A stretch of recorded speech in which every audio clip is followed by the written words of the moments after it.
Friends, ಎಲ್ಲರಿಗೂ ನಮಸ್ತೆ. ಹಾಗೆ ಟ್ಯಾರೋ ಲೈಫಿಗೆ ನಿಮ್ಮೆಲ್ಲರಿಗೂ ಸ್ವಾಗತ. ಸೊ ಯಾರೆಲ್ಲ ಮೊದಲನೇ ಸಲ ಚಾನೆಲ್ನ ನೋಡ್ತಾ ಇದ್ದೀರಾ, ಚಾನೆಲ್ಗೆ ಸಬ್ಸ್ಕ್ರೈಬ್ ಆಗಿ ಹಾಗೆ ಬೆಲ್ಲೈಕನ್ನ ಪ್ರೆಸ್ ಮಾಡಿ. ಮತ್ತೆ ಯಾರೆಲ್ಲ ರಿವಿಸಿಟರ್ಸ್ ಇದ್ದೀರಾ ನಿಮ್ಮೆಲ್ಲರಿಗೂ ವೆಲ್ಕಮ್. ಓಕೆ, ಸೊ ಗಾಯ್ಸ್, ಹಿಂದಿನ ಒಂದು ಟಾಪಿಕ್ ಬಂದು ನಿಮ್ಮ ಒಂದು ವ್ಯಕ್ತಿ, ಓಕೆ, ನೀವು ಬಿಟ್ಟು ಹೋದ ನಂತರ ಅವರ ಒಂದು ಜೀವನ, ಅವರ ಒಂದು ಭಾವನೆ, ಅವರ ಒಂದು ಪರಿಸ್ಥಿತಿ ಯಾವ ರೀತಿ ಇದೆ ಅನ್ನೋದ್ರ ಬಗ್ಗೆ ಇವತ್ತಿನ ಒಂದು ಟಾಪಿಕ್ ಇರುತ್ತೆ.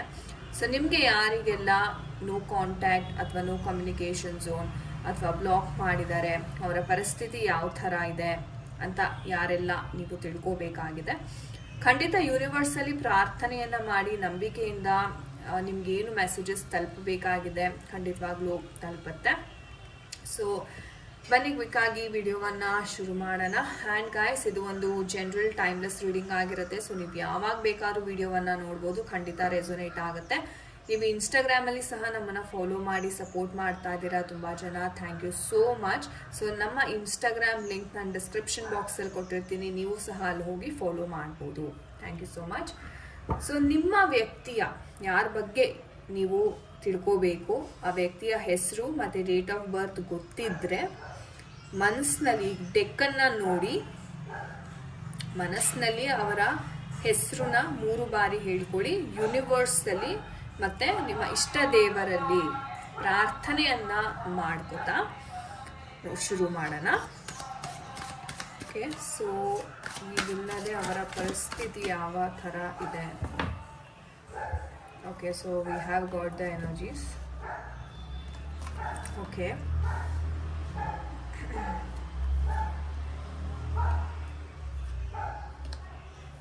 Okay, tower energy bandide and we have the world card. Okay, that's fine. And bottom of the deck nododadre we have the 3 of cups energy. Okay. So guys, ಈ ಒಂದು ಎನರ್ಜೀಸ್ನ ನೋಡೋದಾದ್ರೆ ಒಂಥರ ನಿಮ್ಮ ವ್ಯಕ್ತಿ ಥರ ಲೋನ್ಲಿನೆಸ್ ಫೀಲ್ ಆಗ್ತಾ ಇದ್ದಾರೆ ಅಂತಾನೆ ಹೇಳ್ಬೋದು. ಓಕೆ, ಅವ್ರಿಗೆ ಯಾವ ಥರ ಅಂತಂದರೆ ಹೊರಗಡೆ ಓಕೆ ನಾನು ಚೆನ್ನಾಗಿದ್ದೀನಿ, ಎಲ್ಲ ವಿಚಾರದಲ್ಲೂ ನಾನು ಚೆನ್ನಾಗಿ ಪರ್ಫಾರ್ಮ್ ಮಾಡ್ತಾ ಇದ್ದೀನಿ, ನನ್ನ ಲೈಫಲ್ಲಿ ಏನು ಪ್ರಾಬ್ಲಮ್ಸ್ ಇಲ್ಲ ಅಂತ ತೋರಿಸ್ಕೊಂಡ್ರೂ ಮನಸ್ಸಿನಲ್ಲಿ ಅಂತಕ್ಕಂಥದ್ದು. ಆ್ಯಂಡ್ ಇವ್ರಿಗೆ ಏನಪ್ಪ ಅಂದರೆ ಮೇಯ್ನಾಗಿ ಥರ್ಡ್ ಪಾರ್ಟಿ ಇನ್ಫ್ಲೂಯೆನ್ಸ್ ಅಂತಕ್ಕಂಥದ್ದು ಇದೆ ಗೈಸ್. ಓಕೆ, ಸೊ ನಿಮ್ಮ ಪರ್ಸನ್ ಮೇಯ್ನಾಗಿ ಬಿಟ್ಟು ಹೋಗೋ ಕಾರಣನೇ ಥರ್ಡ್ ಪರ್ಸನ್. ಥರ್ಡ್ ಪರ್ಸನ್ ಅಂದರೆ ಯಾವುದೋ ಒಂದು ಇವ್ರು ಇಷ್ಟಪಡ್ತಾ ಇರೋ ಹುಡುಗ ಹುಡುಗಿ ಆಗಿರಬೇಕು ಅಂತ ಏನೂ ಇಲ್ಲ. ಓಕೆ, ಇವರ ಫ್ಯಾಮಿಲಿ, ಇವರ ಒಂದು ಸಿಬ್ಲಿಂಗ್ಸ್ ಆಗಿರ್ಬೋದು ಅಥವಾ ಇವರ ಒಂದು ರಿಲೇಟಿವ್ಸಿಂದ ಕಣ್ಣು ಆಗಿರಬಹುದು. ಸೊ ಅವರು ಒಂಥರ ಇವ್ರಿಗೆ ಬ್ರೈನ್ ವಾಶ್ ಮಾಡ್ತಕ್ಕಂಥದ್ದು ಅಥವಾ ಇಲ್ಲದೆ ಇರೋ ವಿಚಾರಗಳನ್ನು ಎತ್ಕಟ್ಟಿ ಇವರ ಮನಸ್ಸಿಗೆ ಕೆಡಿಸ್ತಕ್ಕಂಥ ಒಂದು ಪ್ರಯತ್ನ ಅಂತಕ್ಕಂಥದ್ದು ಸುಮಾರು ನಡೆದಿದೆ ಈ ವಿಚಾರವಾಗಿ. ಓಕೆ, ಸೊ ಆ ಒಂದು ಕಾರಣದಿಂದ ಅವ್ರಿಗೆ ಒಂಥರ ನಿಮ್ಮಿಂದ ದೂರ ಹೋಗಬೇಕಾಯ್ತು. ಬಟ್ ಹೇಳಬೇಕು ಅಂತಾರೆ ಅವರ ಪರಿಸ್ಥಿತಿಯನ್ನು ನೋಡೋದಾದರೆ ಅಷ್ಟು ಚೆನ್ನಾಗಿಲ್ಲ. ಬಿಕಾಸ್ ಟವರ್ ಎನರ್ಜಿ ಬಂದಿದೆ ಗೈಸ್. ಸೊ ಟವರ್ ಎನರ್ಜಿ ಬಂದಿರೋದ್ರಿಂದ ಆ ಒಂದು ಬ್ರೇಕಪ್, ಆ ಸಪ್ರೇಷನ್, ಆ ಒಂದು ಏನು ಅವ್ರಿಗೆ ಆಗಿದೆ ಲೈಫಲ್ಲಿ ತುಂಬ ತುಂಬ ತುಂಬ ಬೇಜಾರಿದೆ. ಇನ್ಫ್ಯಾಕ್ಟ್ ಹೇಳಬೇಕು ಅಂತಂದರೆ ಅವ್ರಿಗೆ ಯಾವುದೇ ಒಂದು ಏಳಿಗೆ ಅಂತಕ್ಕಂಥದ್ದು ಆಗ್ತಾ ಇಲ್ಲ ಗೈಸ್. ಅಂದರೆ ಇವ್ರಿಗೆ ವರ್ಕ್ ರಿಲೇಟೆಡ್ ನೋಡೋದಾದ್ರೂ ಅಷ್ಟೇ ಫೋಕಸ್ ಮಾಡ್ಲಿಕ್ಕೆ ಆಗ್ತಿಲ್ಲ, ರಿಸಲ್ಟ್ ಅಂತಕ್ಕಂಥದ್ದು ಸಿಗ್ತಾ ಇಲ್ಲ, ತುಂಬ ಓವರ್ ಥಿಂಕಿಂಗ್ ಅಂತಕ್ಕಂಥದ್ದು ಮಾಡ್ತಿದ್ದಾರೆ. ಆ್ಯಂಡ್ ಫಿನಾನ್ಷಿಯಲಿ ಸಹ ತುಂಬಾ ಒಂದು ಕಷ್ಟಕರವಾದ ಒಂದು ಪರಿಸ್ಥಿತಿಯಲ್ಲಿ ಇವರು ಇದ್ದಾರೆ ಅಂತ ಹೇಳಬಹುದು. ಅಂದರೆ ಇವ್ರಿಗೆ ಹೇಗಾಗಿದೆ ಅಂತಂದರೆ, ನಾನು ನನ್ನ ಮನೆಯವರ ಅಥವಾ ಯಾರು ಆ ಥರ್ಡ್ ಪಾರ್ಟಿ ಇನ್ಫ್ಲೂಯೆನ್ಸ್ ಮಾಡಿದಾರಲ್ಲ ಅವ್ರ ಮಾತನ್ನ ಕೇಳಿ ನಾನು ಮೋಸ ಹೋದ್ನೇನೋ ಅಥವಾ ಅವರ ಮಾತನ್ನ ನಾನು ಕೇಳಬಾರ್ದಿತ್ತೇನೋ, ಓಕೆ ಅನ್ನೋ ಒಂದು ರಿಗ್ರೆಟ್ ಫೀಲ್ ಅಂತಕ್ಕಂಥದ್ದು ಇವ್ರಿಗೆ ತುಂಬ ಆಗ್ತಾ ಇದೆ. ಅಥವಾ ನಿಮ್ಮ ಜೊತೆ ನೋಡಿ ಬೇಕಿದ್ರೆ ಬ್ರೇಕಪ್ ಅಥವಾ ದೂರ ಹೋಗೋದಕ್ಕಿಂತ ಮುಂಚೆ ತುಂಬ ಓವರ್ ಕಾನ್ಫಿಡೆನ್ಸಿಂದ ಮಾತಾಡ್ತಾ ಇದ್ರು.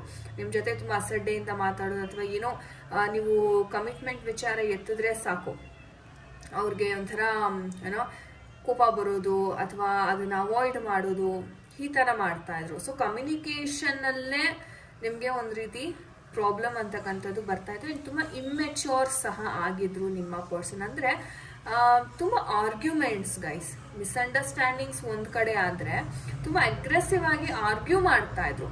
ಸಿಕ್ಕಾಪಟ್ಟೆ ಈಗೋ, ಕೋಪಿಸ್ಟ್ರು, ಸಿಕ್ಕಾಪಟ್ಟೆ ಕೋಪಿಸ್ಟ್ರು. ಓಕೆ. ಸೊ ನಿಮ್ ಏನೇ ಒಂದು ನೀವು ಕನ್ವೆ ಮಾಡ್ತೀನಿ, ಏನೇ ಒಂದು ಮಾತಾಡ್ತೀನಿ ಅಂತ ಹೋದ್ರೂ ಸಿಕ್ಕಾಪಟ್ಟೆ ಸಿಟ್ಟಿಗೆ ಇರ್ತಾರೆ. ಅಂಡ್ ನಿಮ್ಗೆ ಯಾವ ತರ ಆಗ್ತಿತ್ತು ಅಂತಂದ್ರೆ ನಿಮ್ಗೆ ಅವಕಾಶಗಳು ಸರಿಯಾಗಿ ಸಿಗ್ತಾ ಇರ್ಲಿಲ್ಲ, ಅಥವಾ ಅವರೇ ಅವಕಾಶ ನಿಮ್ಗೆ ಕೊಡ್ತಾ ಇರ್ಲಿಲ್ಲ ನಿಮ್ಮ ಮನಸ್ಸಿನ ಮಾತನ್ನ ಹಂಚ್ಕೊಳ್ಳಿಕ್ಕೆ, ರೈಟ್. ಸೊ ಈ ತರ ಎನರ್ಜೀಸ್ನ ನಾನು ನೋಡ್ತಾ ಇದ್ದೀನಿ. ಅಂಡ್ ನೀವು ಅಷ್ಟೇ, ನೀವು ಇನ್ಫ್ಯಾಕ್ಟ್ ಹೇಳಬೇಕು ಅಂದ್ರೆ ನೀವು ಎಲ್ಲವನ್ನು ಬಿಟ್ಟು ಈ ಪರ್ಸನ್ ಹಿಂದೆ ಹೋಗ್ಲಿಕ್ಕೆ ತುಂಬಾ ರೆಡಿಯಾಗಿ ಇದ್ರಿ. ನಿಮ್ಗೆ ಗೊತ್ತಿತ್ತು, ಓಕೆ ನಾನು ರಿಸ್ಕ್ ತಗೋತಾ ಇದ್ದೀನಿ, ನಂದು ಜೀವನ ಮುಂದೆ ಏನ್ ಬೇಕಾದ್ರೂ ಆಗ್ಬೋದು, ಆದ್ರೂ ಪರವಾಗಿಲ್ಲ, ನಾನು ಅವ್ರಿಗೋಸ್ಕರ ನಾನು ಏನ್ ಬೇಕಾದ್ರೂ ತ್ಯಾಗ ಮಾಡೋದಕ್ಕೆ ರೆಡಿ ಇದ್ದೀನಿ. ಓಕೆ. ಸೊ ಈ ತರ ರಿಸ್ಕ್ ಸಹ ನೀವು ತಗೊಳ್ಳೋದಕ್ಕೆ ತುಂಬಾ ರೆಡಿ ಇದ್ರಿ. ಬಟ್ ಆದ್ರೆ ಪ್ರಾಬ್ಲಮ್ ಏನಪ್ಪಾ ಅಂದ್ರೆ ನಿಮ್ಮ ಪರ್ಸನ್ ಕಡೆಯಿಂದ ಆ ಒಂದು ಹೇಳ್ತಾರಲ್ಲ ತುಂಬಾ ಇಮ್ಮೆಚ್ಯೂರ್ ಆಗಿ, ಅಂದ್ರೆ ಒಂದಿನ ಕಮಿಟ್ಮೆಂಟ್ ಕೊಡ್ತಾರೆ, ಮತ್ತೊಂದಿನ ನೀನ್ ಯಾರು ಅಂತ ಕೇಳುವಂತಹ ಪರಿಸ್ಥಿತಿ. ಸೊ ಈ ತರ ಆನ್ ಅಂಡ್ ಆಫ್ ಸಿಚುವೇಶನ್ ಆಗ್ತಾ ಇದ್ದಿದ್ದ ಕಾರಣದಿಂದ ಎಲ್ಲೋ ಒಂದ್ ಕಡೆ ನಿಮ್ಗೆ ಒಂದು ಅಲ್ಪ ಸ್ವಲ್ಪ ನಂಬಿಕೆ ಏನಿತ್ತು ಈ ವ್ಯಕ್ತಿ ಮೇಲೆ, ಅದು ಸಹ ನೀವು ಕಳ್ಕೊಂಡ್ರಿ ಅಂತ ಹೇಳ್ಬಹುದು. ಅಂಡ್ ತುಂಬಾ ಜನ ಇನ್ನೂ ವೆಯ್ಟ್ ಮಾಡ್ತಾ ಇದ್ದೀರಾ, ಓಕೆ ಬರಬಹುದು, ಸರಿ ಹೋಗ್ಬೋದು. ಬಿಕಾಸ್ ಇಲ್ಲಿ ವರ್ಲ್ಡ್ ಕಾರ್ಡ್ ಎನರ್ಜೀಸ್ ನೋಡ್ತಾ ಇದ್ರೆ ಅವ್ರು ಇಲ್ದೆ, ಓಕೆ ಅವ್ರು ಇಲ್ದೇನೆ ನಿಮ್ಮ ಲೈಫ್ ಕಂಪ್ಲೀಟ್ ಇಲ್ಲ ಅನ್ನೋ ಒಂದು ಭಾವನೆ ನಿಮ್ಮಲ್ಲಿ.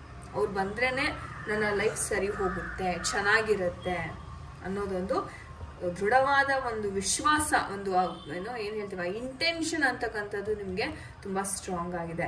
ನೋಡೋಣ ನಮ್ಮ ಏಂಜಲ್ಸ್ ಯಾವ ಗೈಡೆನ್ಸ್ ಕೊಡ್ತಾ ಇದ್ದಾರೆ ಈ ಒಂದು ವಿಚಾರವಾಗಿ.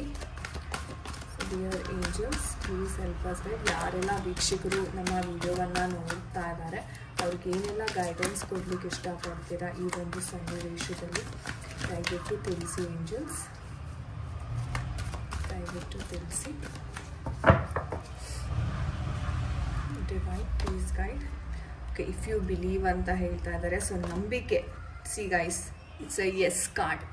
ಸೊ ನಂಬಿಕೆ ಇಟ್ಟಿದ್ದೀರಾ ನೀವು, ಓಕೆ. ಸೊ ನಂಬಿಕೆ ಅಂತಕ್ಕಂಥದ್ದು ತುಂಬಾನೇ ಮುಖ್ಯ ಇಲ್ಲಿ ಇನ್ ದ ನಿಯರ್ ಫ್ಯೂಚರ್ ಅಂತಾನು ಹೇಳ್ಬೋದು. ಓಕೆ. ಸೊ ಏಂಜಲ್ಸ್ ಹೇಳೋ ಪ್ರಕಾರ ನೀವು ನಂಬಿಕೆಯನ್ನ ಮಾತ್ರ, ನೀವೇನು ನಾನು ಹೇಳಿದೆ ಸ್ವಲ್ಪ ಹೋಪ್ಸ್ ಇತ್ತು ಅದನ್ನು ಕಳ್ಕೊಂಡ್ರಿ ಅಂತ, ಬಟ್ ದಯವಿಟ್ಟು ಹೋಪ್ಸ್ನ ಕಳ್ಕೊಬೇಡಿ. ಯಾಕಂದ್ರೆ ನೀವೇನು ನಂಬ್ತಿರಲ್ಲ ಅದೇ ಆಗತ್ತೆ. And in the near future ಅಂತ ಸಹ ಏಂಜಲ್ಸ್ ಹೇಳ್ತಾ ಇದ್ದಾರೆ, ತುಂಬಾ ಶೀಘ್ರವಾಗಿ ಕೆಲವೇ ವಾರದಲ್ಲಿ, ಓಕೆ, ನಿಮ್ಗೆ ಒಂದು ಗುಡ್ ನ್ಯೂಸ್, ಒಂದು ಬದಲಾವಣೆ ಅಂತಕ್ಕಂಥದ್ದು ಕಂಡು ಬರ್ತಾ ಇದೆ ಈ ಒಂದು ವಿಚಾರವಾಗಿ. ಸೊ ನೋಡೋಣ ನಮ್ಮ ರೊಮ್ಯಾನ್ಸ್ ಏಂಜಲ್ಸ್ ಕಡೆಯಿಂದ ಯಾವ ಒಂದು ಮೆಸೇಜ್ ಇದೆ. ರೊಮ್ಯಾನ್ಸ್ ಏಂಜಲ್ಸ್ ನಮ್ಮ ವೀಕ್ಷಕರು ಯಾರೆಲ್ಲ ಈ ವಿಡಿಯೋವನ್ನು ನೋಡ್ತಾ ಇದ್ದಾರಾ ಯಾವ ಮೆಸೇಜ್ ಇದೆ. ಫಿನಾನ್ಸಸ್ ಆ್ಯಂಡ್ ಕರಿಯರ್ ಗೈಸ್, ನಾನು ಹೇಳ್ದಂಗೆ ಅವ್ರಿಗೆ ಆರ್ಥಿಕ ಪರಿಸ್ಥಿತಿನ ತುಂಬ ಏಟು ಬಿದ್ದಿದೆ. ಸೊ ಅದನ್ನು ಅವರು ರಿಕವರ್ ಮಾಡೋದಕ್ಕೆ ತುಂಬ ಪ್ರಯತ್ನವನ್ನು ಪಡ್ತಾ ಇದ್ದಾರೆ. ಸೊ ಅವರ ಫೋಕಸ್ ಎಲ್ಲಾನು ದುಡ್ಡಿನ ಮೇಲಿದೆ, ಅವರ ಒಂದು ಕರಿಯರ್ ಮೇಲೇ ನಿಂತಿದೆ. ಸೊ ಹಾಗಾಗಿ ಇದು ನಿಮಗೆ ಡಿಲೇ ಆಗ್ತಾ ಇದೆ. ಇನ್ಯಾವ ಮೆಸೇಜಸ್ ಇದೆ. ವರ್ತ್ ವೇಟಿಂಗ್ ಫಾರ್ ಗೈಸ್, ನೀವು ಕಾದಿರೋದಕ್ಕೂ ಸಾರ್ಥಕ ಅಂತ ಏಂಜಲ್ಸ್ ಹೇಳ್ತಾ ಇದ್ದಾರೆ. ಸೊ ಡಿವೈನ್ ಟೈಮಿಂಗ್ ಅಂತಕ್ಕಂಥದ್ದು ಬರ್ತಾ ಇದೆ. ಸೊ ನೀವು ಏಂಜಲ್ಸ್ ಮೇಲೆ ನಂಬಿಕೆ ಇಡಿ, ಡಿವೈನ್ ಟೈಮಿಂಗ್ ಮೇಲೆ ನಂಬಿಕೆ ಇಡಿ, ಓಕೆ. ಯಾಕಂದ್ರೆ ನಾನು ಹೇಳ್ದಂಗೆ ಒಂದು ಸಡನ್ ಅನ್ಎಕ್ಸ್ಪೆಕ್ಟೆಡ್ ಆಗಿ ಏನೋ ಇವರ ಲೈಫಲ್ಲಿ ನಡೆದಿದೆ. ಆ ಒಂದು ಕಾರಣದಿಂದ ಇವರು ತಮ್ಮ ಆತ್ಮವಿಶ್ವಾಸ, ಹಣಕಾಸು ಎಲ್ಲವನ್ನು ಕಳ್ಕೊಂಡಿದ್ದಾರೆ. ಅದನ್ನ ರಿಕವರ್ ಆಗೋದಕ್ಕೆ ಇವ್ರಿಗೆ ಟೈಮ್ ತಗೊಳ್ಳುತ್ತೆ. ಸೊ ನೀವು ನಂಬಿಕೆ ಇಡಿ, ನೀವು ಎಷ್ಟು ಸ್ಟ್ರಾಂಗ್ ಆಗಿ ನಂಬಿಕೆಯನ್ನ ಇಡ್ತೀರಾ ಈ ಒಂದು ರಿಲೇಶನ್ಶಿಪ್ ಮೇಲೆ, ಈ ಒಂದು ಪರ್ಸನ್ ಮೇಲೆ, ಓಕೆ, ಅಷ್ಟೇ ಬೇಗ ಇದು ಮ್ಯಾನಿಫೆಸ್ಟ್ ಆಗುತ್ತೆ. ಓಕೆ, ಸೊ ನಂಬಿಕೆಯನ್ನ ಇಡಿ. Thank you guys. ಇದಾಗಿತ್ತು ಇವತ್ತಿನ ಒಂದು ರೀಡಿಂಗ್. ಐ ಹೋಪ್ ನಿಮಗೆ ಇಷ್ಟ ಆಗಿದೆ ಅನ್ಕೋತೀನಿ. ಯಾರ ಜೊತೆ ಎಲ್ಲ ರೆಸೊನೇಟ್ ಆಯಿತು ಖಂಡಿತ ಕಮೆಂಟ್ ಸೆಕ್ಷನ್ ಅಲ್ಲಿ ತಿಳಿಸಿ. ಅಂಡ್ ಯಾರೆಲ್ಲ ಪಬ್ಲಿಕ್ ಗ್ರಾಟಿಟ್ಯೂಡ್ ಅನ್ನ ತಿಳಿಸ್ತಾ ಇದ್ದೀರಾ ಯೂನಿವರ್ಸ್ಗೆ, ನಮ್ಮ ಏಂಜಲ್ಸ್ಗೆ ತುಂಬಾ ಥ್ಯಾಂಕ್ಸ್ ನನ್ನ ಕಡೆಯಿಂದ. ಇದೇ ರೀತಿ ಕಮೆಂಟ್ ಸೆಕ್ಷನ್ ಅಲ್ಲಿ ತಿಳಿಸ್ತಾ ಇರಿ. ನಿಮ್ಮ ಒಂದು ಗ್ರಾಟಿಟ್ಯೂಡ್ ಖಂಡಿತ ಯೂನಿವರ್ಸ್ಗೆ ತಲುಪುತ್ತೆ. Thank you so much guys for watching this video. ನಾನು ನಿಮ್ಗೆ ಸಿಗ್ತೀನಿ ಮುಂದಿನ ವಿಡಿಯೋದಲ್ಲಿ. ಅಂಟಿಲ್ ದೆನ್ ನಿಮ್ಮೆಲ್ಲರಿಗೂ ನಮಸ್ತೆ. ಹರೇ ಕೃಷ್ಣ.